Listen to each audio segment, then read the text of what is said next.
خلقه امروز کستا که 8 نفر والا کستا سون طرفی بیس کمپی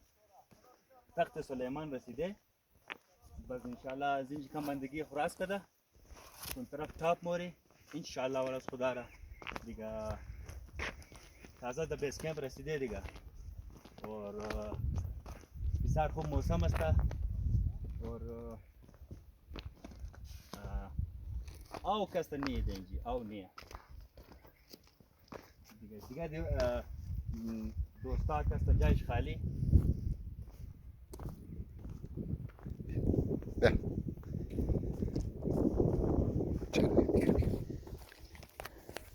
بس ببینیم خب یعنی بیو شما رو نشان بدم باز آقای فدا هم که از ما است آقای فدا شما چیز یارا قصه مونن ماشاءالله خوب بسیار خوب متر زبردست چیزا بود که اما تکاوت والا چیزا بود خوب بود باز هم که دوستا یارا من داشتم که کم است